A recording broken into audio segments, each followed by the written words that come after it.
Bonjour, je suis Hakim La'alam et je vous propose ma chronique du mardi 21 juin 2022. Elle s'intitule Le grain de sable.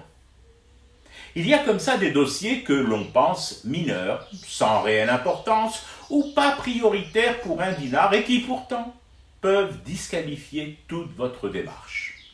Prenez cette histoire de plage grignotée à la communauté nationale par des gangs.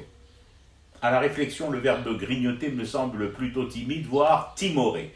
Et je mets à la place un autre verbe plus rendant, dévorer. Oui, un espace public est dévoré tous les ans par des gangs.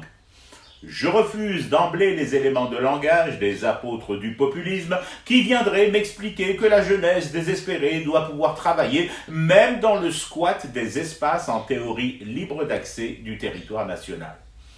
Tenir gourdin et degdoug sur un terrain vague, à la lisière des vraies vagues, du sable et de la détente n'est pas un métier, n'en sera jamais un dans mon entendement.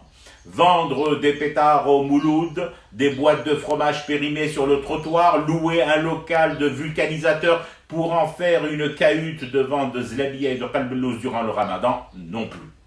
Au mieux, ça offre un faux répit saisonnier à la gouvernance en manque d'imagination et d'initiative forte envers l'emploi. Au pire, ça génère, développe, entretient et fait proliférer comme naturel la culture de la rente facile, du rejet de la notion de travail et celle encore plus dangereuse du rapport à l'espace public en tant que bien potentiellement monnayable par des entités relevant plus du gangstérisme que de l'agence pour l'emploi.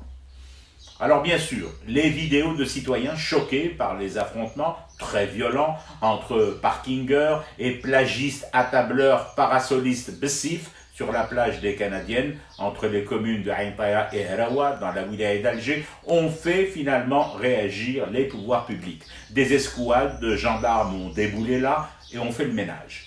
Jusqu'à quand? Jusqu'à la prochaine marée dans une mer Méditerranée qui n'en connaît pas de marée?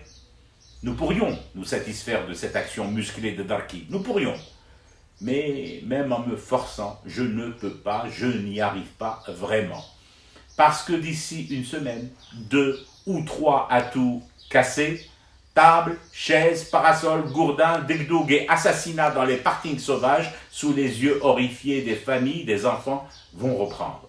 Sans même l'espoir d'une politique urgente et enfin pensée sur le long terme de l'emploi des jeunes. Étant entendu, bien évidemment, que tout comme parkingers ou vulco-zélabistes ne sont pas des métiers à mes yeux, une allocation chômage ne constitue pas non plus une politique de l'emploi raisonnée et surtout raisonnable. Juste un motif, encore un, pour fumer plus de thé afin de rester éveillé à ce cauchemar qui continue. C'était Hakim La'alam, je vous retrouve demain pour une autre chronique et une autre façon de dire son amour à l'Algérie.